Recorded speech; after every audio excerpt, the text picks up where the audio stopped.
নমস্কার বন্ধুরা, এসকে রান্নাঘরে আপনাদের সবাইকে স্বাগত জানাই। আজকে আমি আলু আর উচ্ছে দিয়ে দারুণ স্বাদের একটা রেসিপি আপনাদের সঙ্গে শেয়ার করব। আপনারা প্রথম থেকে শেষ পর্যন্ত ভিডিওটা দেখতে থাকুন, আশা করি আপনাদের ভালো লাগবে। যদি এই আলু উচ্ছের রেসিপিটা আপনাদের ভালো লেগে থাকে তাহলে অবশ্যই একটা লাইক করবেন। আর যারা আমার চ্যানেলটা এখনও সাবস্ক্রাইবার করেননি প্লিজ সাবস্ক্রাইবার করে নেবেন, আর পাশের বেল আইকনটি অবশ্যই বাজিয়ে দেবেন আমি যখন নিত্য নতুন রেসিপি আপলোড করব সবার আগে পাওয়ার জন্য। তাহলে চলুন, এখানে আমি 200 গ্রাম উচ্ছে নিয়ে নিয়েছি। উচ্ছে না, এখানে আমি করলা নিয়েছি। এই রেসিপিটা আপনারা উচ্ছে দিয়েও করতে পারেন। আর আমি উচ্ছেগুলোকে এইভাবে একটু বড় বড় করে কেটে নিয়েছি। আর এখানে একটা মিডিয়াম সাইজের আলু নিয়ে নিয়েছি। আলুগুলোকেও এরকম বড় বড় করে আমি কেটে নিয়েছি। এবার আমি রান্নাটা শুরু করব।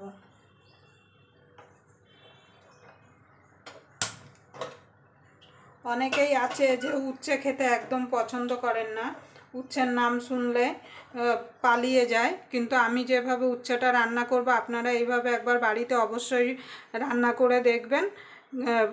ছোট থেকে বড় সবাই কিন্তু চেটে পুটে এই উচ্ছে খাবে। আর এই উচ্ছে রান্নার পরে এক ফোঁটাও তিতা লাগবে না। তাহলে এবার আমি কড়াইটা গরম হওয়া পর্যন্ত অপেক্ষা করব। দেখেন বন্ধুরা, কড়াইটা গরম হয়ে গেছে। এবার আমি উচ্ছে ভাজার জন্য তেল দিয়ে দেবো।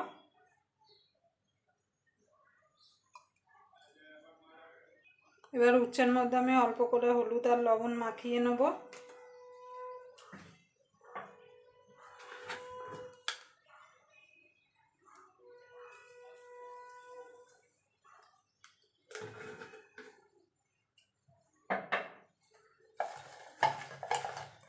এদিকে আমার তেলটা গরম হয়ে গেছে। এবার উচ্ছেগুলোকে আমি ভেজে নেব।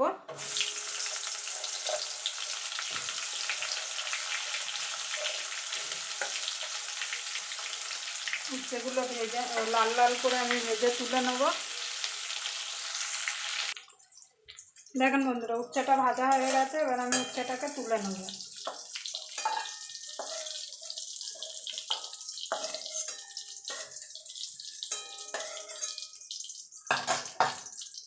আমি বাকি রান্নাটা এই কড়াইতেই করব, তার জন্য এই তেলের মধ্যে আর একটুখানি তেল অ্যাড করে দেবো। কেন এই রান্নাটা একটু একদম জল ছাড়া হবে, তো একটু তেল না দিলে রান্নাটা খেতে একদম ভালো লাগবে না। এবার তেলটা গরম হয়ে গেলে এবার ফোড়নে দিয়ে দেবো একটা শুকনো লঙ্কা। আর এখানে ধনে আর জিরে আমি হামালদিস্তায় কুটে নিয়েছি, সেটা ফোড়নে দিয়ে দেবো। এটা একটু মুখে পড়লে খেতে কিন্তু খুব ভালো লাগবে।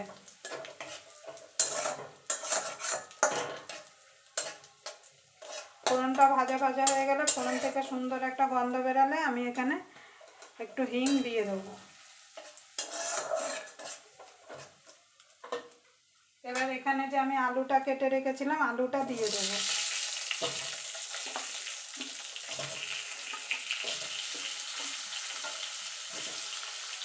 আলুটা দিয়ে এবার আলুটাকে আমি একটু লাল লাল করে ভেজে নেব। দেখেন বন্ধুরা, এখানে আলুটা আমার ভাজা ভাজা হয়ে গেছে। এবার আমি কাঁচা লঙ্কার আদাটা হামালদিস্তায় থেতো করে রেখেছিলাম সেটা দিয়ে দেবো।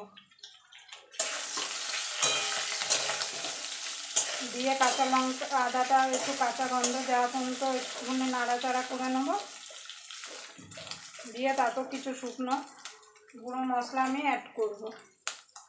দেখুন বন্ধুরা, আদার কাঁচা গন্ধটা চলে গেছে। এবার আমি এখানে করলাটা ভেজে রেখেছিলাম সেটা অ্যাড করে দেবো। দিয়ে ভালো করে মিশিয়ে নেব। আর এখানে আমি কিছু গুঁড়ো মশলা নিয়েছি। হাফ চামচের কম জিরে গুঁড়ো, হাফ চামচ ধনের গুঁড়ো, হাফ চামচের কম 1 চামচের থেকে 4 ভাগের 1 ভাগ লঙ্কার গুঁড়ো, আর 1 চিমটি হলুদ দিয়ে সব গুঁড়ো মশলাগুলো দিয়ে দেবো। দিয়ে ভালো করে গুঁড়ো মশলাগুলো মিশিয়ে নেব।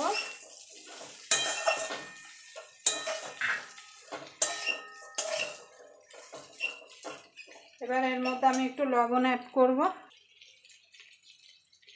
উচ্ছে ভাজার সময় নুন দিয়েছিলাম, সেই বুঝে আপনারা নুনটা অ্যাড করবেন।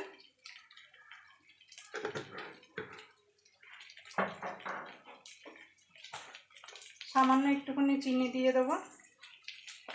চিনিটা আপনারা দিতেও পারেন নাও পারেন। এবার দিয়ে ভালো করে নাড়াচাড়া করে নেব। আর আমি ঢাকা দিয়ে দিয়ে এই রান্নাটা করব। এখানে কিন্তু এক ফোঁটাও জলের ব্যবহার হবে না। এইভাবে আপনারা অবশ্যই একবার বাড়িতে ট্রাই করে দেখবেন। এবার ঢাকা দিয়ে দিয়ে আমি এটাকে একদম কম আঁচে রান্না করব। দেখুন বন্ধুরা, উচ্ছে আলু কিংবা করলা আলুর রেসিপিটা আমার রেডি হয়ে গেছে। এবার আমি নামিয়ে দেবো। দেখুন আলু ফালু সব সিদ্ধ হয়ে গেছে। আপনারা অবশ্যই বাড়িতে একবার এইভাবে ট্রাই করবেন। গরম ভাতের সঙ্গে প্রথম পাতে খেতে কিন্তু এই উচ্ছে আলুর রেসিপিটা দুর্দান্ত লাগবে। এবার আমি নামিয়ে দেবো। আর এইভাবে উচ্ছে করলে এক ফোঁটাও কিন্তু উচ্ছের তিতা লাগবে না। আবার আপনাদের সঙ্গে কোনো নতুন রেসিপি নিয়ে দেখা হবে। ততক্ষণ পর্যন্ত আপনারা সুস্থ থাকবেন, ভালো থাকবেন।